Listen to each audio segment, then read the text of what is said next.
Hey folks, what's up? This is Adam here. I can't see the guy. Welcome to the Movie Vault. Halloween season. What better way than to continue with the Friday the 13th franchise? For those of you who've been keeping up with my videos, I've made a start now on the franchise of Friday the 13th. And I'm really looking forward to reviewing these movies because it's a classic franchise.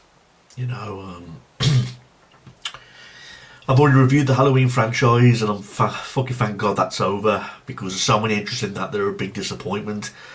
Where in Friday the 13th there aren't that many. And the only film I dislike, Friday the 13th wise, is Jason X. All the rest I like. And I'll get into why I like those individual movies, including Jason Takes Manhattan and of course Jason Goes to Hell, which many people did not like. But I had fun with that movie and I'll get into that when I review it. But today's movie review is going to be on part 3. Friday the 13th part 3, which came out the year of 1982. Okay, cut long story short, I like part 1, I like part 2.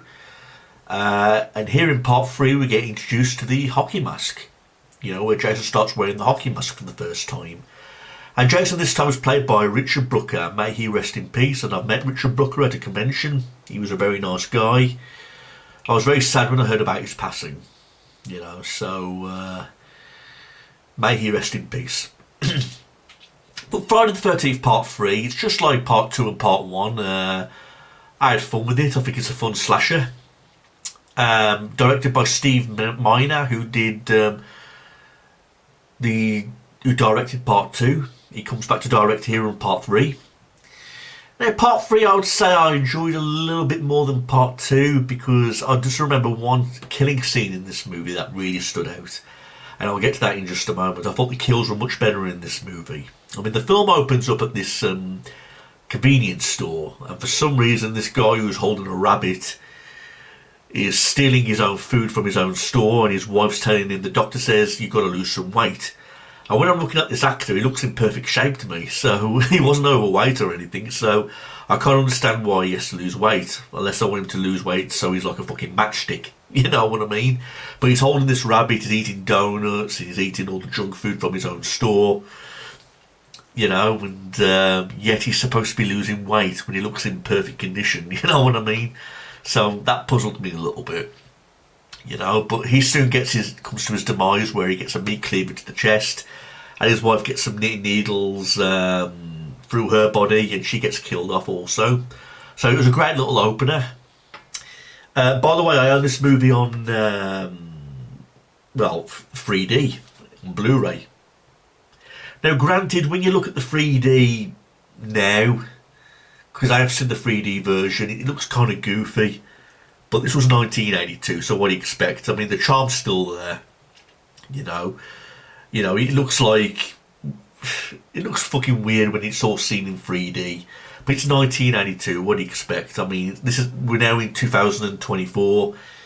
And, obviously we're going to have all the better CGI and all the different effects in 3D and all that kind of shit. But it was nice to look back at the 3D version in 1982. I mean, if you're an 80s fan like me and you like to have a nice 80s feel to it, then I really do suggest 3D of Friday the 13th Part 3. I mean, it's a nice little watch. I mean, I still would have loved to have witnessed this in 3D when it first came out, because I was born in 1987 and this was 1982, so it was way before I was born. And I just wish I was born at the right time, when all these movies were first coming out. Like the Nightmare on Elm Streets, the Halloweens, and the Friday the 13th, the Hellraisers, I really wish I was around back in those days when all these movies were coming out, because the 80s just seemed so class, so just one of those things. In terms of special features to this movie, we got the Fresh Cuts 3D Terror, The Legacy of the Mask. The slasher film's going for the Juggler, Lost Tales from Camp Blood, Part 3. I don't think I was aware that the hockey mask in this movie was going to lead to something really big, because Jason wears the hockey mask for the rest of the franchise now. So I'm sure Richard Brooker is honoured to be the first Jason to be remembered for wearing the hockey mask. I mean, the film is fairly similar to the first two movies. I mean, instead we've got this house that has this barn, and the barn is used a lot for a for a setting in this movie. You know, there's a lot of killings that take place, including the ending scene where Jason's hanging in the barn. Jason in this movie is very creepy, in my opinion, in this movie, and he gives away this sort of like perverted nature, especially with the lead girl who's in this. I mean, who's the lead girl in this? Chris Higgins, played by Dana Kimmel. Now, Dana Kimmel, I've got nothing against her personally. I mean, she did okay in this movie, but again, I'm not saying she's untalented or anything like that. She's just one of my least favourite actresses, you know, to be one of the lead women in Friday the 13th. To tell you the truth, I prefer Amy Steele a lot more from part 2, and I prefer Adrienne King from part 1 a lot more. Yeah, yes, I've met Adrienne King also. She's a sweet lady. But she did a fine job, but she's just one of my least favourite characters, and if you get my meaning. But back to the way Jason is. I mean, he's got like this green coat and these saggy, dirty trousers, and now he's wearing the hockey mask because these two people pack up for a vacation, and the hockey mask is in the bag. And when Jason does his killing, he slips the mask on, and it looks kind of unique. And that's how Jason gets his trademark, you know. But I love the killings in this movie also. I mean, like I say, we get the spear gun, you know, through the eye. We get these bikers who take part in the movie. One of them gets a pitchfork through the chest. And my favourite killing in this movie, because usually I've got a favourite killing from all the different Friday the 13th movies. My favourite killing in this one would have to be where that guy is like crawling on the back of his hands, and Jason's right behind him, and he goes, you know, right through the balls, you know. And it's a very cringy, hard-hitting death and it's a nightmare for any male. If you're male, you know what I'm talking about, you know. But like I say, in the first movie, my favourite kill had to be Kevin Bacon's death with the spear with the arrow coming out through the neck. My favourite kill in the second movie. God, that's a good question, because there was some good kills in the second movie.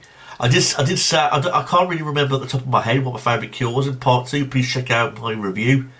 But my favourite kill, and possibly one of my first favourite ones of the whole franchise, was in this movie.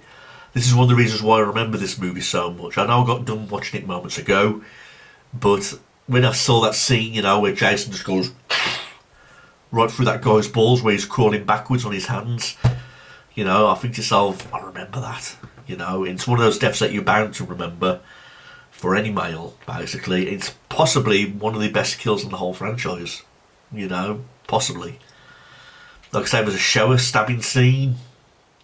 And again, the eye popping scene also, where Jason's squeezing that guy's head and the eyeballs pop out. You know, nice to see that in 3D in 1982. There's an electrocuting scene.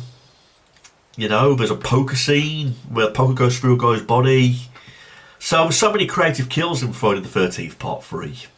And it was a nice watch, and it was really great how they did the effects of this movie, of its time, basically. With other characters like Paul Kratchka, as Rick Bombay, Tracy Savage as Debbie Clean, Jeffrey Rogers as Andy Beltrami. You know, there's loads of different characters in this movie. I mean, one thing that I noticed about this movie, I didn't know about this movie until I did some research. Apparently, one of the characters were pregnant in this movie when Jason kills her. So that's 2 deaths. I never knew that until I looked up some research that Jason actually killed a pregnant woman in this movie. So that's 2 deaths. I like the fact that this Friday the 13th took some different choice of settings, you know.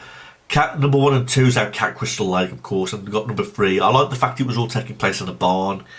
I mean, there's even a scene, you know, where Jason's hanging, and when he moves the mask, you think he's going to lick his lips, you know, show like a perverted side, but he didn't, you know, it shows his deformancy, you know, so, what else is there? I've already mentioned that the unique kills. I've mentioned the storyline, how in the direction it goes in. Like I said, I prefer Adrienne King more than the lead girl in this, and I prefer what's her name? Adrienne King.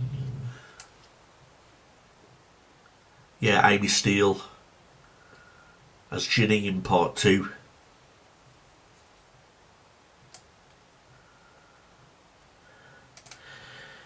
I mean, Chris has this nightmare of an unmasked Jason running towards her at the house before disappearing, which cuts to the decomposed body of Pamela Voorhees, with her head attached to an emergency take out to pull her in, and in the following morning when the police arrive, they take Chris away, who's traumatised, and Jason's body is still shown to be lying in the barn, in the lake, seemingly taking place. So just goes to show that Jason's still alive. And just like part 1 and part 2, part 3 was a big hit. Hence why Friday the 13th part 4 came next. Yeah, Friday the 13th part 4, the final chapter, which they thought was going to be the final end, but then we had New Beginning and there was other entries into the franchise. That one came in the year of 1984, so it just goes to show what a big hit these movies were. They become out year after year. I mean, the first one was May 9th of 1980. Second one came out of May 1st of 1981. And again, this movie, August 13th of 1982. And then the final chapter came out in 1984. New Beginning came out in 1985, 1986. And it wasn't until New Blood, which came out in the year of 1988 on May 13th. So those were the US release dates, by the way. Yeah. And I've already mentioned that Steve Miner directed this movie. He also was one of the producers, just like he was in Friday the 13th part 2. You know, so I was impressed. You know. I can't stop thinking about that painful death that guy suffered with the fucking stabbing through the balls while walking backwards on his hands. So that's all I've got to say, everybody. Other than just being a little bit disappointed with the main role, you know. I mean, I'm not saying she was terrible, but I like other women in these movies that I thought did a better job. But nothing against her personally. I'm not saying she's a lame actress or anything. I thought she did a fine job, but again, she's just not one of my favourites, you know. But apart from that, it's a nice watch. It's nice to see in 3D, and I really enjoyed the special features also. And just rewatching it again moments ago was a great honour, you know, seeing it in 3D in the year of 1982, you know. So it was a nice kick-ass watch, basically. What do you think about this movie, everybody? Please leave a comment in the section below and email me if you've got any questions.